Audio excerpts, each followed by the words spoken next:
Hello viewers. Halo guys, balik lagi sama gue, Rifki Hadian. Dan di video kali ini, gue mau ngasih tips and trick gimana caranya melakukan manajemen waktu yang baik untuk mempersiapkan UTBK kalian. Seperti yang kita ketahui, sekarang udah akhir Oktober, udah tanggal 20-an, UTBK bisa dibilang tinggal beberapa bulan lagi. Tapi yang aku lihat masih banyak orang-orang yang belum ada perubahan dari bulan-bulan sebelumnya, belum banyak yang belajar suatu materi baru, belum banyak yang nyicil soal UTBK-nya kayak gimana, yang menurut aku hal-hal tersebut bisa membuat kita nggak lulus di UTBK tahun 2021. Lulus atau enggaknya kalian di UTBK itu dipengaruhi dari kebiasaan kalian. Kebiasaan dalam melakukan hal-hal yang dianggap penting dan tidak penting. Karena fokusnya di sini adalah UTBK, jadi yang penting itu adalah belajar. Nah, di sini aku udah buat tipe-tipe orang yang mungkin salah satunya ada dalam diri kalian. Tipe-tipe orang dalam melakukan suatu hal dianggap dari penting dan tidak penting suatu hal tersebut, dan mendesak atau tidak mendesak hal-hal tersebut juga. Dan hal-hal tersebut apakah mendesak atau tidak mendesak. Oke, kita akan bahas satu-satu dari kuadran yang satu. Coba kalian lihat semua di kuadran satu. Di kuadran satu adalah orang-orang yang melakukan kegiatan penting tapi di saat mendesak. Oke, contoh orang-orang ini bisa disebut sebagai orang yang suka menunda-nunda.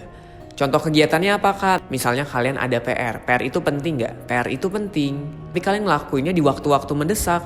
Yang misalnya 1 hari sebelum dikumpulin kalian baru ngerjain PR tersebut. Bisa aja kalian ngerjain dari jauh-jauh hari, tapi kalian malah ngerjainnya di H-1 untuk pengumpulan PR-nya. Atau misalnya ada ulangan. Ulangan sebenarnya kalian bisa nyiapin dari jauh-jauh hari, tapi karena kalian orang yang suka menunda-nunda di kuadran 1 ini, jadi kalian baru belajar ulangannya di H-1. Di kuadran kedua itu ada orang-orang yang melakukan kegiatan penting di waktu tidak mendesak. Nah, ini adalah tipe orang yang paling baik, tipe orang yang paling bagus, dan orang-orang dengan tipe ini adalah calon-calon mereka yang bisa lulus di UTBK tahun 2021. Kenapa? Dia melakukan kegiatan penting. Apa kegiatan pentingnya? Fokus kita apa? Belajar. Tapi di waktu tidak mendesak, jadi dari jauh-jauh hari. Mereka nggak belajar H-1, mereka nggak ngerjain tugas H-1, mereka mengesampingkan kegiatan-kegiatan yang menurut mereka tidak penting untuk mendapatkan UTBK ini. Kayak apa? Kayak kebanyakan nonton, atau kebanyakan main game, atau kebanyakan melakukan hal-hal lain. Ngelakuin hal-hal itu boleh, cuman emang ada porsinya.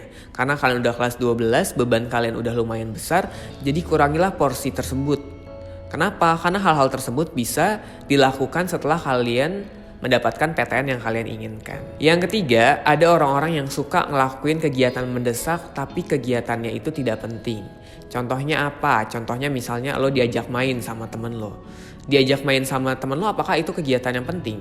Untuk fokus di UTBK ini itu termasuk kegiatan yang tidak penting. Tapi apakah itu mendesak? Ya mungkin mendesak karena mungkin teman-teman lo gak punya waktu lagi untuk ngelakuin hal itu. Tapi apakah itu penting untuk membuat lo sukses di UTBK? Menurut gue tidak, karena hal itu tidak berkorelasi dengan hasil UTBK yang akan kalian dapatkan. Oke, yang terakhir ada di kuadran 4. Ini mereka yang selalu melakukan kegiatan tidak penting di waktu tidak mendesak. Contohnya apa? Contohnya misalnya nonton Netflix. Itu penting gak untuk UTBK? Itu gak penting. Itu mendesak nggak? Nggak juga, karena kalian bisa nonton Netflix kapan aja. Misalnya kalian main suatu game, kalian pengen namatin game tersebut. Itu penting nggak? Itu tidak penting untuk UTBK. Itu mendesak nggak? Nggak mendesak, karena kalian lulus UTBK pun kalian masih bisa main game itu gitu. Nah, ini adalah tipe-tipe orang yang disebut sebagai orang pemalas. Kenapa? Karena dia selalu ngelakuin hal yang tidak penting di waktu yang tidak mendesak.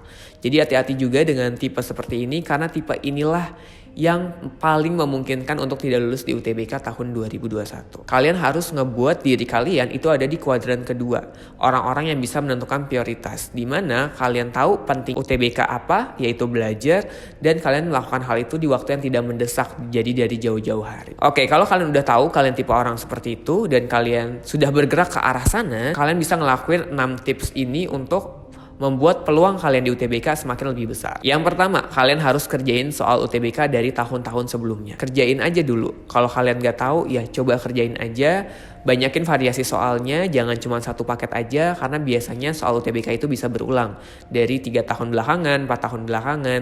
Jadi semakin kalian banyak ngerjain variasi soal, kalian jadi makin paham, oh ternyata polanya seperti ini ya. Itu pertama. Kedua, kalian bisa ngelakuin evaluasi kesiapan kalian. Dari kalian ngerjain beberapa soal di beberapa tahun yang lalu, kalian jadi tahu, oh gue udah siap untuk kerjain UTBK atau belum ya.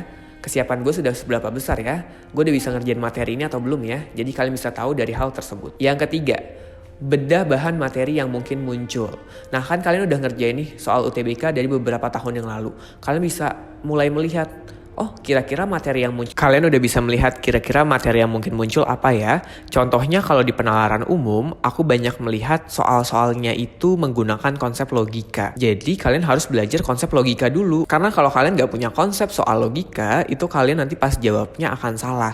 Walaupun kalian ngerasa jawaban kalian benar. Jadi setiap soal-soal yang ada di UTBK itu sebenarnya ada landasan teorinya kayak gimana. Dan kita harus menjawabnya menggunakan teori-teori yang ada seperti apa. Yang keempat, buat jadwal untuk membedah materi-materi tersebut. Tadi aku udah bilang kalau di setiap soal UTBK itu ada landasan teorinya, materinya seperti apa. Nah karena kalian udah belajar soal-soal UTBK dari beberapa tahun yang lalu, kalian bisa tahu, oh ternyata untuk di penalaran umum harus belajar soal konsep logika. Kalau di pengetahuan kuantitatif apa, kalau di PBM apa. Jadi materi-materi yang ada itu kalian list satu-satu dan kalian buat jadwalnya kapan kalian mau belajar itu. Dari hari Senin sampai hari Minggu. Gak usah banyak-banyak. Sisain waktu 1 jam sampai 2 jam aja untuk belajar materi tersebut tiap hari. Jadi kalian buat jadwal, kalian juga harus tahu berapa lama durasi kalian ingin belajar, materi apa yang ingin kalian pelajari, berapa banyak soal yang ingin kalian kerjakan, itu udah harus kalian tentukan. Kenapa? Karena semakin bagus jadwalnya, semakin terstruktur jadwalnya, itu bisa ngebuat kalian berpeluang untuk lulus di UTBK tahun 2021. Yang kelima, kalian harus ikut tryout, karena tadi kalian udah bedah materinya. Dari tryout itulah kalian bisa tahu apakah materi yang kalian pelajari kemarin udah bisa kalian kerjakan semua atau belum.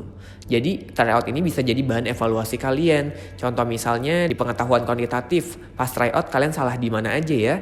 Nah dari hal-hal yang salah itu kalian perdalami lagi materinya. Kalian belajar lagi, kenapa ya bisa salah di sini? Apa ya yang ngebuat aku salah di sini? Nah disitulah kalian bisa menutupi kekurangan-kekurangan kalian, sehingga nanti ketika tahun 2021 kalian UTBK dan soalnya keluar seperti itu, kalian bisa mengatasi hal-hal tersebut. Jadi dengan cara-cara yang tadi aku sebutkan, itu bisa memaksimalkan peluang kalian untuk lulus di UTBK tahun 2021. Oke, itu aja menurut aku untuk video kali ini. Aku harap kalian enjoy dengan videonya dan kalian udah bisa mulai membuat habit yang baik. Gimana caranya manajemen waktu untuk belajar UTBK yang akan kalian lakukan di tahun 2021. So, thank you banget udah nonton video ini. Hope you enjoyed dengan videonya. Dan sampai jumpa di video-video aku yang selanjutnya ya. See you next time guys. Bye.